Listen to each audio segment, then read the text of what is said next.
Olá, sejam bem-vindos ao Entre Mentes, nosso podcast de saúde mental contra o estigma. Eu sou o Luiz Fujita e esse é um daqueles episódios que eu adoro fazer porque é um convite a mudar o olhar, né? Às vezes tem uma coisa sobre a qual a gente pensa, e aí vem uma sugestão para mudar o ângulo de visão, levar uma coisa em conta, dar uma calibradinha ali na luz, né? E a gente percebe alguma coisa que não enxergava antes e aquilo faz toda a diferença para como a gente encara aquele assunto que vinha atormentando a gente, né? A gente que de alguma forma acompanha o universo da saúde mental percebe um aumento de interesse nesse tema. Mais pessoas hoje em dia sabem sobre transtornos, produzem-se muito mais conteúdo, né, sobre saúde mental, as pessoas conversam sobre isso, fazem terapia, tem uma bolha, né, que até coloca nos aplicativos de relacionamento, né, eu faço terapia, então é uma coisa boa, ó, estou inteirado aí das últimas coisas boas de se falar sobre si mesmo, né, e provavelmente vocês aqui do Entre Mentes são essa pessoa, né, não essa que coloca a terapia na bio, mas vocês ouvem o nosso podcast que é sobre saúde mental, devem seguir outros conteúdos sobre esse tema.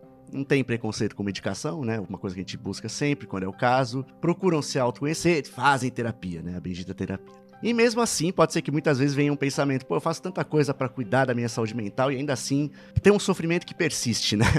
Eu não tô falando aqui de buscar uma felicidade plena, aquela coisa permanente que a gente quer, né? Um ideal de um paraíso. Acho que a gente já passou do ponto de achar que esse é um objetivo legítimo, né? Mas fazer uma avaliação real e honesta, né? Pô, eu faço tanta coisa, pego ali, gerencio meu estresse, faço terapia, tenho um lazer de vez em quando, né? E tem uma carga de sofrimento que eu acho que tudo isso que eu faço devia conseguir aliviar um pouco mais, né? Será que eu tô sendo incompetente? Será que eu preciso mudar de terapeuta?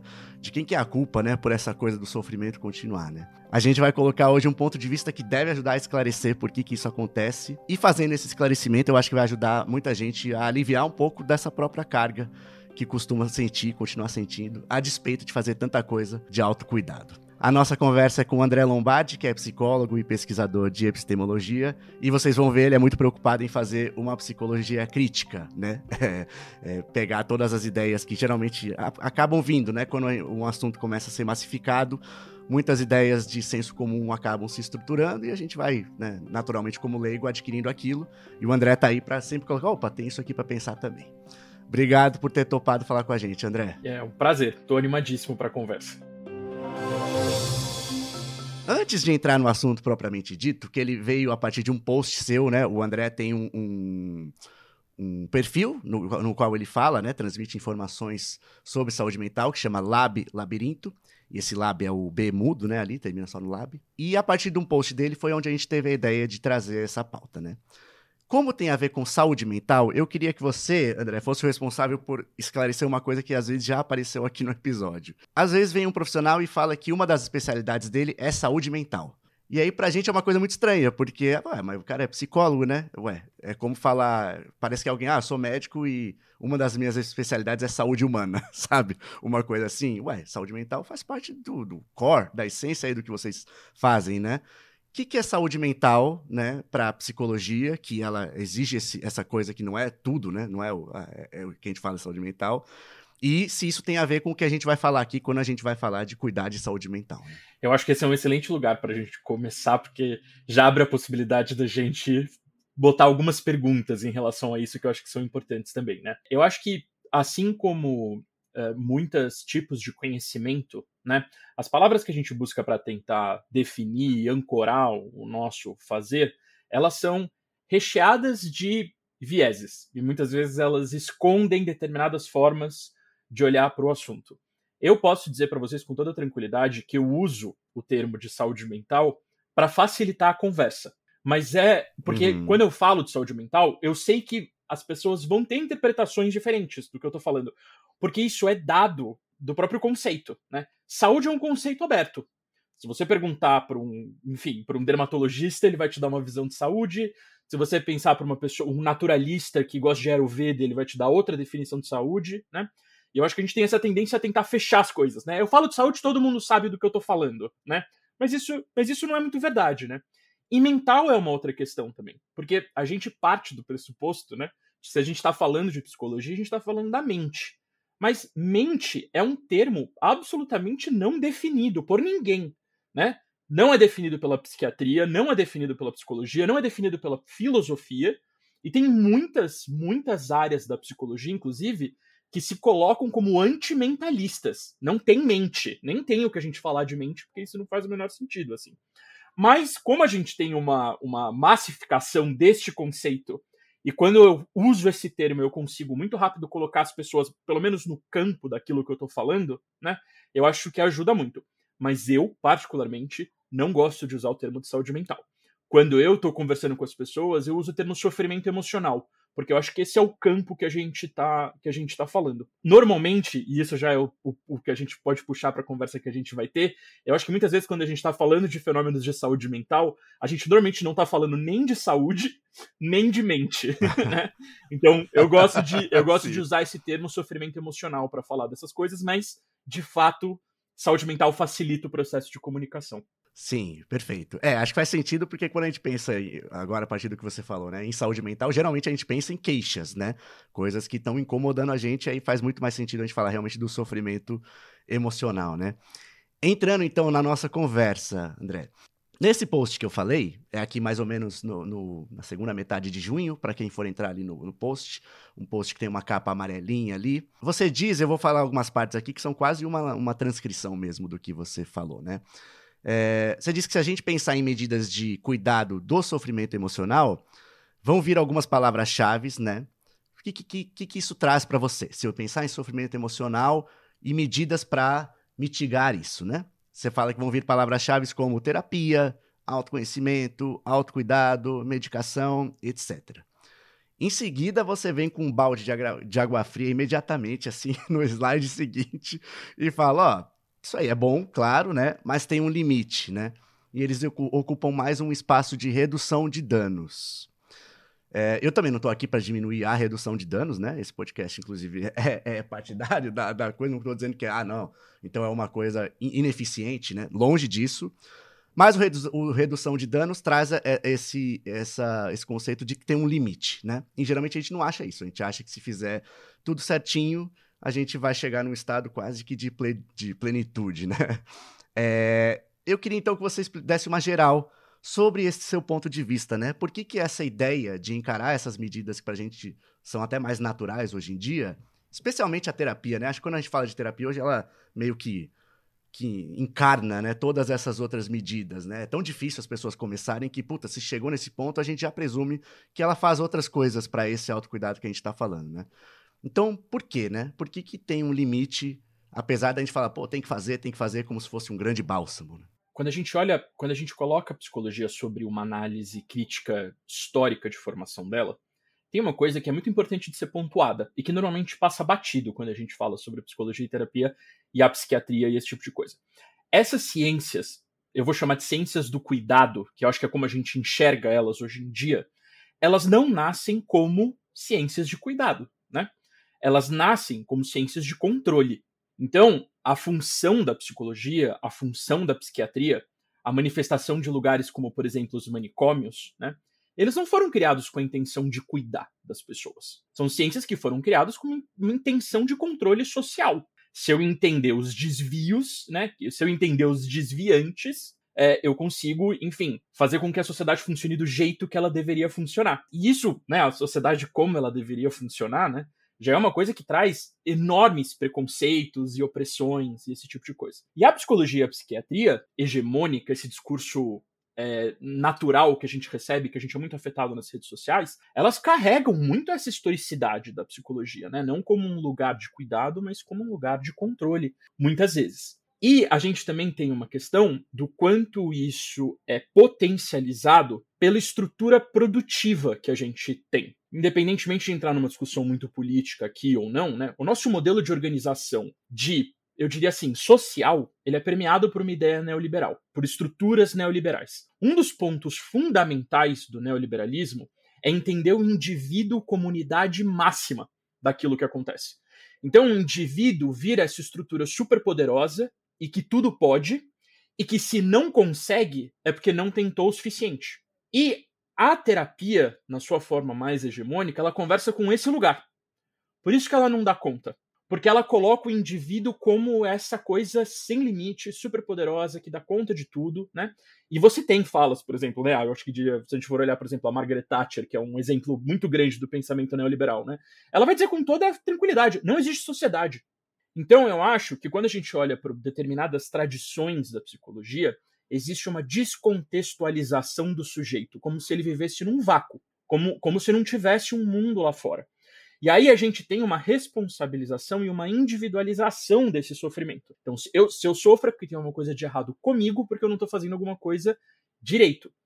E isso não funciona. A gente tem um contexto, a gente tem uma historicidade, a gente tem uma política, a gente tem questões econômicas, questões materiais, e que muitas vezes, em muitas linhas e para muitos profissionais, isso é colocado de lado.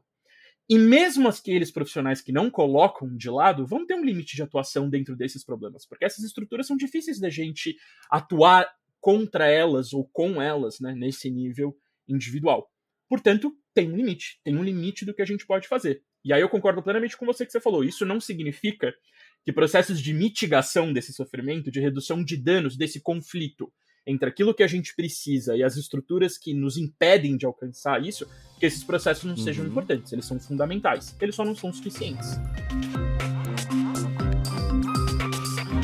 Você pode, André, tornar mais palpável pra gente, citando algumas das coisas que não diria que estão fora de alcance, né? Porque acho que de alguma forma isso chega. A gente vai falar um pouco mais à frente sobre realmente o papel de uma psicologia mais alinhada com a consciência, né? Dessa vivência coletiva como algo que deva ser considerado, né?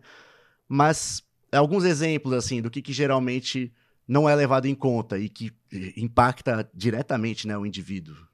Cara, eu acho que toda a nossa estrutura é material mesmo, assim, sabe? Então, se você for olhar, a gente tem nos últimos 20, 30 anos, né, um aumento grande de diagnósticos como, por exemplo, ansiedade e depressão, certo? Uhum. E muitas das discussões que a gente vê em relação a isso vão para lugares como, por exemplo, se você tem um nível de cortisol muito alto no seu sistema, isso é um fator para ansiedade. E aí o que a gente precisa fazer para resolver esse problema? A gente precisa produzir medicamentos que vão reduzir o seu nível de cortisol no sangue. Tá, mas por que você tá com um nível de cortisol no sangue? Porque eu não consigo pagar as minhas contas, entendeu? Porque eu tô num processo de insegurança alimentar, porque eu faço parte de uma população vulnerável e eu tenho que lidar com um tipo de discriminação numa estrutura cotidiana. E aí a gente acaba criando coisas que essas nossas estruturas, elas acabam não resolvendo, né? Então, por exemplo, um dado interessante, depois eu posso te passar as referências, mas o Conselho Britânico de Psicologia lançou em 2018 um novo jeito da gente olhar para esse fenômeno do sofrimento emocional. Não tem uma tradução para o português ainda, mas o nome desse framework é Power, Threat, Meaning Framework, ou seja, poder, ameaça, sentido. É um framework de poder, ameaça e sentido. E eles fizeram um compilado de várias pesquisas. E aí, por exemplo, uma das pesquisas que eles colocam é um imigrante num bairro majoritariamente de pessoas que nasceram no país tem mais chance de ser diagnosticado com esquizofrenia do que um imigrante que mora num bairro de imigrantes. Porque aquela tradição cultural fora de um contexto soa como uma coisa dissidente que precisa ser diagnosticada, entendeu? É lido diferente. É lido diferente. Então a gente tem essa questão de que tem todos esses vieses, né? Da própria ciência, do próprio olhar para como a gente vai olhar para essa questão da saúde mental, entre aspas, que faz com que a gente sempre caia nesse lugar. Como é que eu resolvo na pessoa? E na pessoa, é isso, tem coisas que podem ser feitas, mas a nossa totalidade não acaba na gente. Gente, né? A gente tem um contexto, a gente tem uma história, a gente tem uma política, a gente tem tudo isso ao nosso entorno. Agora, André, como é que isso, pensando aí, sendo não exatamente advogado do diabo, né? Mas é uma dúvida real, né? Essas coisas não acabam chegando, pensando em alguém que, né, toma essas medidas que a gente falou, né? Essas agruras, essas aflições, não acabam chegando mediadas, né, que seja pelo próprio paciente, mas ele não acaba levando isso para a terapia e isso acaba sendo trabalhado? Por que você diz que isso tem um limite, porque como se ficasse lá fora, sabe? Não é no indivíduo. Porque isso nem sempre acaba sendo trabalhado, entendeu? Essa é uma questão significativa. Então, por exemplo, se o profissional que está atendendo estiver muito fechado no modelo diagnóstico, e eu já recebi muitas pacientes com uma história muito semelhante a essa, né? Então, por exemplo, você tem uma mulher dentro de uma estrutura familiar. E essa mulher tem que lidar cotidianamente com a posição reacionária da própria família e uma visão machista da própria família, certo? E essa mulher começa a desenvolver uma postura combativa a essa estrutura reacionária. Fala assim, não, eu não quero ficar nesse lugar. E começa a dar combate. Fala, não vou ficar nesse lugar, não quero ficar nesse lugar, não vou. Essas mulheres têm uma chance altíssima de serem diagnosticadas como borderline. Porque ela vai chegar no consultório com a demanda da família. E se o profissional que está atendendo não tem uma reflexão crítica a respeito dos próprios valores que ele traz com ele para o consultório, essa visão sistemática, né, do que é o machismo, do que significa ser a mulher numa estrutura patriarcal, vai passar batido. E essa mulher que tem essa tensão sistemática em relação à família, e que não tem nada de errado com o comportamento dela, ela tá reagindo a uma circunstância. Ela tá reagindo, inclusive, de uma forma muito adequada a uma circunstância muito violenta. O que vai acontecer com esse corpo? Ele vai ser domesticado. Ele é o problema, o corpo é o problema, a mulher é o problema, e a gente precisa dar medicação para ela para que a gente não precise lidar com essa estrutura doente. Então, nem sempre isso chega. Nem sempre. Essa é uma questão. Esse é um problema, inclusive, que a gente tem quando a gente vai, de novo, tem um olhar cada vez mais técnico, né, para as coisas, e vai perdendo um pouco essa crítica, que esses vieses, eles não são revelados, ou eles são justificados de uma forma técnica, né, e são deixados de fora. Eu imagino, André, que, tentando fazer aqui um recorte do Brasil, né, essas desigualdades de gênero, de raça, de classe, né, conhecendo o Brasil, a gente imagina que sejam grandes coisas que estão aí nesse campo que você falou, que trazem, né, esse contexto de vida da pessoa e que muitas vezes são mal trabalhadas numa terapia, né? Você podia citar algumas outras, porque essas acho que vêm de imediato, né? A gente aqui até já recebeu pessoas que...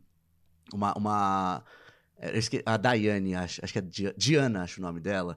Ela teve uma iniciativa incrível de, na pandemia, recrutar psicólogos para prestar serviços de terapia em periferias do Rio, né? E ela mesma tinha uma história bastante impressionante da busca dela, né? E ela falou, putz, eu só consegui encontrar alguém que me satisfizesse, né, como terapeuta, quando foi outra mulher negra, né? Isso tendo passado por várias outros profissionais que ela falou, acho que terapia não serve pra mim, né? A pessoa começa a chegar nessa conclusão. Tem alguns que você diria que saem, né, dessas grandes categorias de classe, gênero, e que estão aí no Brasil e que normalmente fazem parte da história de uma pessoa e que bate nessa coisa de, puta, aí vai tratar o indivíduo como se ele fosse problema e não necessariamente? É a estrutura? Eu acho que tem uma coisa que eu queria falar antes, que tem uma frase quando a gente olha para esse lugar de reframe do problema, da questão do sofrimento emocional, que eu gosto muito, que é: pessoas não são o problema é o problema. E eu acabei de fazer um post falando sobre isso, né? Eu gosto muito dessa ideia de que a gente não tem culpa pelo sofrimento que a gente tem que perdurar por causa dessas estruturas que colocam a gente nesse lugar, né? Mas a gente tem uma responsabilidade em cima disso, a gente precisa falar sobre essa responsabilidade. Então, por exemplo, um homem que tem um discurso machista, ele não é o machismo. Então, o problema é o machismo, certo? E a gente precisa encontrar estruturas para lidar com isso, né? Mas ele tem uma responsabilidade sobre aquilo que ele está reproduzindo, certo? Sim. Só que daí, quando a gente muda esse reframe de que, tipo, que o problema é o problema, né, que as pessoas não são o problema, a gente tem que entender que, tipo, a gente precisa desenvolver uma conexão em relação a essa pessoa. Então eu acho que tem uma questão de valorizar as nossas relações, de intensificar processos comunitários, né, de procurar processos coletivos de envolvimento nesse sentido, que eu acho que muitas vezes nos aliviam muito mais, né, do que esse caminho individualizante desse autoconhecimento nesse sentido mais hegemônico, mais batido que a gente tem. Para mim, tem uma coisa muito... eu acho que todos os itens que tem ali, eles são interessantes e cada um deles dá uma fala significativa.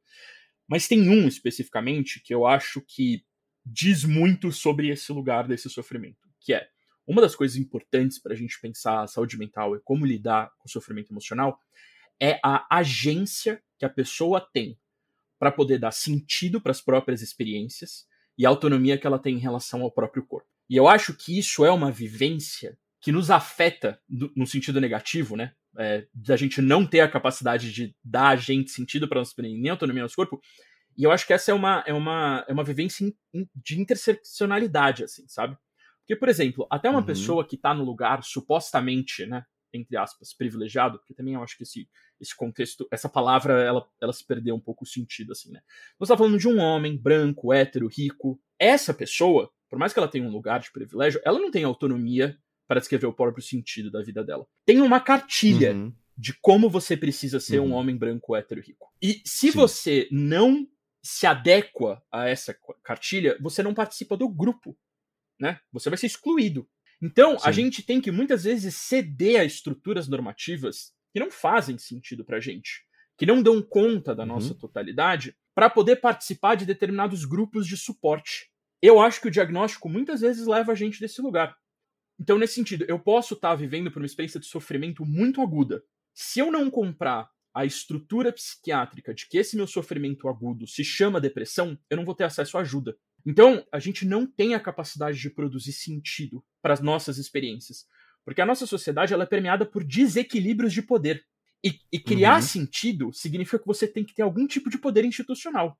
Para você poder dizer para as pessoas, olha, sua experiência só funciona dentro da sociedade se a gente entender o sentido dela dessa forma. E a partir do momento que você tem que se adequar a isso, você perde autonomia a respeito do seu próprio corpo. Porque se você pensar nesse desequilíbrio de poder biológico, ideológico, e tem um poder judicial também. Então, a falta de controle a respeito desse próprio sentido abre uma margem, por exemplo, de eu perder a possibilidade de falar sobre o meu próprio corpo, porque judicialmente eu não tenho competência para isso. É um negócio cruel, né? Você entra num círculo. Exatamente, sabe? Então eu acho que tem uma questão muito importante da gente olhar para essas coisas, e esse ponto sobre uma das questões importantes para nossa saúde, né, pra gente lidar com o sofrimento, é a gente ter essa autonomia, a gente ter essa agência, a gente ter esse controle. E eu acho que a gente tem estruturas muito significativas que afetam a todos, que roubam a gente essa possibilidade de fazer isso. André, levando em conta esse Brasil que a gente vive hoje, né? Acho que a gente concorda, né? E tá no mesmo campo ali de né, pensar a psicologia dessa forma, a saúde mental dessa forma. Eu, do meu lugar de leigo, obviamente, mas, né? Abraço muito essa ideia que você coloca. Como você vê no Brasil agora essa ideia do indivíduo, né? Como célula máxima, digamos ali, que é uma coisa tão antiga, né? Pelo menos para nós que compartilhamos dessa ideia, como você citou a Thatcher, né? Já anos, décadas. Hoje, apesar disso, parece ser uma ideia abraçada, né? Por muita gente e trabalhada politicamente, né? Para reforçar essa visão, né? Como é que anda a sua esperança de que esse resgate da importância do coletivo chegue em consultórios ou na visão das pessoas, delas serem um pouco mais abertas a essa visão de mundo, né? E até entre profissionais, né? Essa é uma pergunta que tem muitas camadas, mas eu acho que tem algumas coisas que são muito significativas para a gente olhar para isso com um olhar de uma certa forma esperançoso, ou entender que a gente tem coisas que são muito interessantes aqui no nosso contexto. A gente tem um sistema universal de saúde, acessível, assim. Tem 1 milhão de críticas que a gente pode fazer ele de fato não dá conta dele, mas ele existe. E o RAPS e o CAPS, que são os serviços que cuidam dessa parte, são estruturas que propõem um tipo de atendimento que é o ápice do entendimento de uma saúde mental inclusiva, justa, né, que promove autonomia. Eu quero usar a palavra radicalidade na nossa estrutura de atendimento de serviço social, assim, sabe? No sentido, de novo, né, lembra que a origem da palavra radical é raiz. Então, no sentido de que eu acho que é uma estrutura que, de fato, consegue olhar para questões da raiz do problema. Então, eu acho que a gente tem uma estrutura muito interessante e a gente tem uma tradição muito interessante. O movimento antimanicomial no Brasil tem uma força muito grande, né? A gente tem figuras muito importantes, a Nise da Silveira, por exemplo, né? Que é uma pessoa muito importante em relação a isso. Então, eu acho que a gente tem todos os elementos, né, para que isso floresça dentro do nosso contexto. Agora, é óbvio que o discurso hegemônico sempre vai estar ali gerando um atrito em relação a essas coisas. E eu acho que tem uma coisa super importante e que é super honesta e que é super genuína, que é as pessoas querem pertencer. Ninguém quer fazer parte da dissidência, sabe? Sim. Ninguém quer... As pessoas querem fazer parte do grupo, elas querem... Porque a gente precisa dessa validação coletiva, do eu tenho lugar nessa comunidade, nesse ambiente. Mesmo a dissidência forma um grupo, né? Mesmo a dissidência... Claro, tem um jeito certo de você ser dissidente, porque se você não for dissidente do jeito certo, você vai ter problema também, entendeu? Então, é natural de que, né, o indivíduo queira ocupar... Ele é um lugar mais fácil entre 1 milhão de aspas, assim, né? Eu acho que tem... Pelo menos ele é mais validado socialmente nesse sentido, assim. Então, claro que a gente sempre vai ter esse conflito.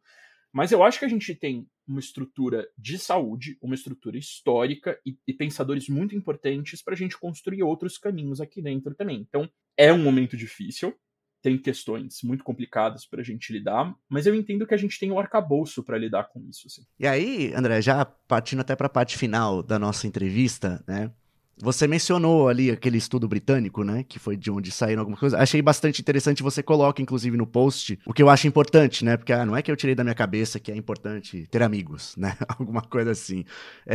Você poderia falar um pouquinho mais? Achei interessante esse estudo que traz tanta coisa que a gente fala, pô, isso aí é tão importante, a gente meio que toma como banal do cotidiano e não leva em conta, de fato, para avaliar nosso sofrimento, né? Então, eu acho que tem uma coisa que e essa é uma posição que eu acho que é importante para todo mundo que lida com saúde mental, que é, para quem participa dessa discussão e para quem está olhando para isso, é claro que o modelo que a gente tem de diagnóstico não dá conta do problema. Ele não resolve.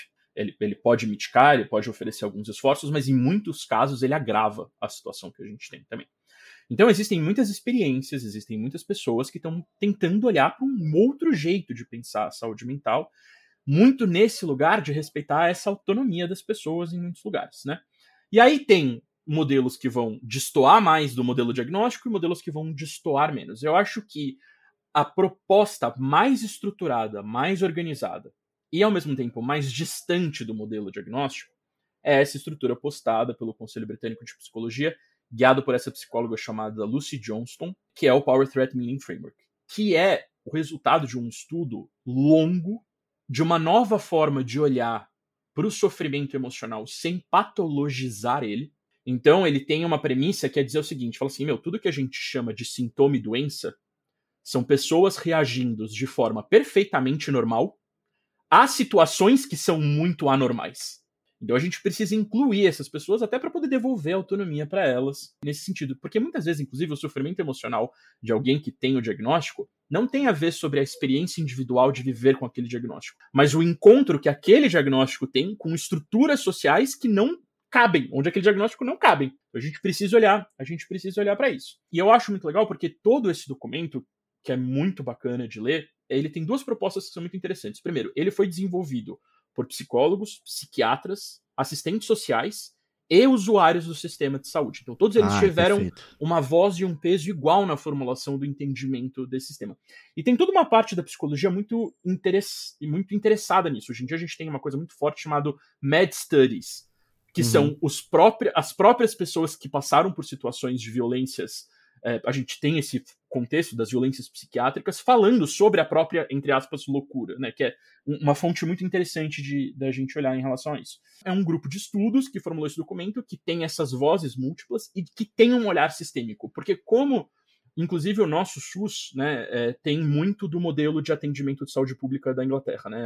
A nossa base é mais ou menos essa. Então, o olhar para como aplicar essa situação é social, é pública. Então ele é um documento que diz como a gente pensa isso para a nossa sociedade, não tanto como a gente leva isso para o consultório, o que é até um problema para mim fazer essa tradução muitas vezes. Sim. Né, eu tava falando, é um desafio de vez em quando transpor isso para a clínica, e eu acho que é um desafio lidar com todo esse material no geral, porque isso foi publicado em 2018. Então a gente está falando de uma coisa que tem aí 6 anos, sabe? E que não tem uma proposta, eu acho que essa é uma outra coisa legal, né? De se colocar como aqui, esse é o método, tá fechado, tá resolvido desse jeito. Tipo assim, olha, a gente conseguiu construir esse arcabouço teórico, epistemológico, a gente conseguiu dar uma ideia mais ou menos de como a gente pode abordar isso, vamos trabalhar junto. Agora, como é que a gente aplica isso em outros lugares e tudo, de outras formas? Já tem o pessoal levando isso para a educação, por exemplo, para como pensar isso de um ponto de vista educacional. Então, eu acho isso super importante e me preocupa muito quando eu vejo discussões na internet de pessoas que fazem uma crítica ao DSM, essa visão patológica.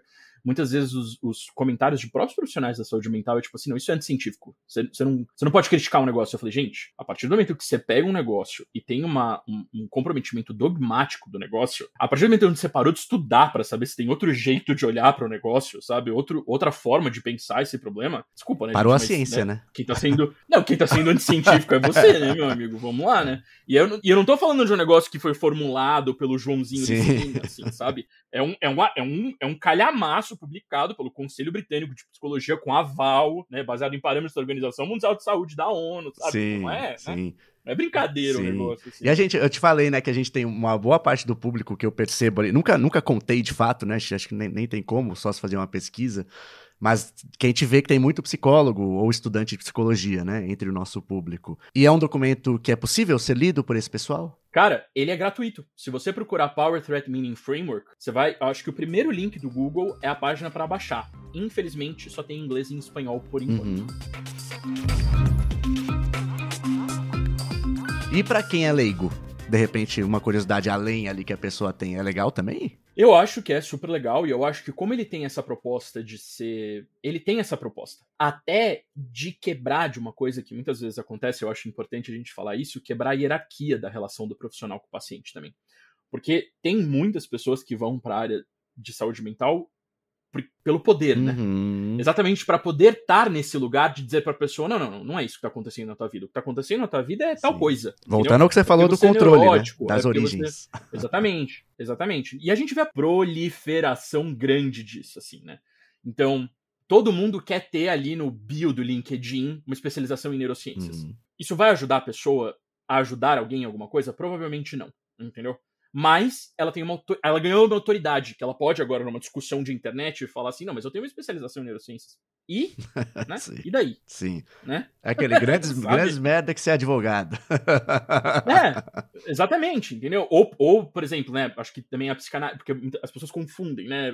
Psicanálise e psicologia muitas vezes é a mesma coisa, assim. Porque a psicanálise tem essa abertura que você não precisa ser formado em psicologia para ser formado em psicanálise. Então a pessoa vai fazer o curso de psicanálise, não é porque ela quer entender, ajudar, acolher, porque ela quer ter a chancela, né? Sim. Não. Argumento de autoridade, assim. Então, eu acho que tem uma coisa legal dessa proposta, que é tipo assim, isso aqui é pra todo mundo. Isso aqui não é pro profissional, isso aqui não é pro psiquiatra, isso aqui é pra te ajudar você, inclusive, a refletir sobre o sentido da sua experiência, assim, sabe? É um calhamaço, é uma pesquisa, tem um monte de coisa de epistemologia, de filosofia, mas eu acho que se a pessoa tem interesse nisso, é uma leitura possível. Legal, bacana. André, pra terminar a nossa conversa, né? E até vou fazer aqui, ó, queimar a língua. Queimar a língua não, né? Mas vou ter que fazer uma pergunta individualizante. E assim, né? Alguém falou, pô, ouvi, né? Fez sentido pra mim, né? E gostaria agora de, entre as minhas medidas ali, ter alguém que leve isso em conta, né? Buscar um profissional que tenha essa visão. Aí como é que faz, né? Tem algum jeito que vou ter que ir lá no coletivo comunista ver um profissional? Não, imagina. Cara, eu acho que tem uma coisa muito legal a respeito disso, que eu não acho que esse é um posicionamento técnico, teórico. Esse é um posicionamento ético em relação à atuação do profissional. Então, eu acho que qualquer pessoa, qualquer profissional é capaz de ter esse posicionamento, independentemente da linha teórica. Eu vi essa frase uma vez, eu não vou lembrar onde, eu adoraria dar créditos, mas eu acho isso muito significativo. O grande avanço que vai acontecer no campo da saúde mental não tem a ver com neurociências, não tem a ver com inteligência artificial, não tem a ver com medicação, não tem a ver com nada disso. Tem a ver com os profissionais entenderem o papel social que eles ocupam na sociedade. Eu acho que esse é o grande salto que a gente vai ter nesse sentido. Então, honestamente, cara, eu acho que você não precisa ter medo de perguntar para os profissionais que vão te atender como eles se sentem a respeito dessa visão de mundo, essas coisas, porque, de novo, gente, eu preciso dizer isso, e é muito verdade, tá? A posição técnica, né, o manejo técnico que aquele psicólogo vai fazer com você, ele é infinitamente menos importante do que a boa conexão que você faz com aquele profissional, com o rapport. Se você não sentir seguro que você pode falar ali o que você pensa e você não vai ser julgado, não importa a técnica que aquela pessoa tem. Aquele espaço vai te fazer mal. Então, se você quer saber se o profissional está alinhado com essa visão de mundo que você tem e vai olhar para isso, pergunta, fala, né? De novo, o cara que está ali, ele não é um deus, ele não é um mestre, ele não é um gênio, ele é uma pessoa. Ele é só uma pessoa. E você pode questionar, sim, o que disse, você fala, isso que você me falou, para mim não faz sentido, entendeu? Porque tem uma coisa que é importante, ninguém sabe mais sobre você do que você mesmo. Né? E um profissional que não está disposto a admitir isso é complicado. André, muito obrigado de novo por ter participado. Eu sempre deixo um espaço ao final para o entrevistado falar o que quiser. De repente, alguma coisa que não teve oportunidade pelas perguntas, mas que você acha importante deixar, alguma dica, um conselho, enfim, uma mensagem que você acha importante, falando livremente. Cara, eu gostei muito da conversa, eu fiquei muito feliz. Eu acho que a gente falou sobre coisas muito legais, eu tô muito feliz com o resultado de tudo. Falar pro pessoal me seguir no Instagram, pra quem quiser continuar acompanhando essa conversa, né? Meu arroba é o @lab com bemo do labirinto, @lab_labirinto. E eu acho que é isso, gente. A gente precisa ter uma posição crítica em relação às coisas. Porque principalmente quando a gente está falando do campo da existência humana, não existe uma verdade fechada. Toda vez que alguém cravar uma coisa é desse jeito, ela deixou algum prisma daquilo de fora. Né? Então sempre tem um espaço para falar, talvez não seja desse jeito. E é importante a gente pensar nisso. Muito obrigado de novo, André, pela presença. Espero ter você de novo aqui para tratar de outros temas, né? Esse aqui foi esse panorama geral, né? Então, quando a gente for detalhar um pouco mais, algum recorte, espero poder contar com você de novo. Tô 100% disponível, só chamar. O A Parte hoje é da Maria Rita Kell, no evento do Café Filosófico. Crianças abandonadas não são necessariamente as crianças cujos pais não estão o tempo todo em casa para cuidar, ou os filhos de mães solteiras, ou os filhos de pais separados. Crianças abandonadas, a meu ver, e a gente vê isso no consultório, a Julieta deve ver mais que eu, que atende crianças, são as crianças cujos pais não se responsabilizam pela dura tarefa de impor limites a elas.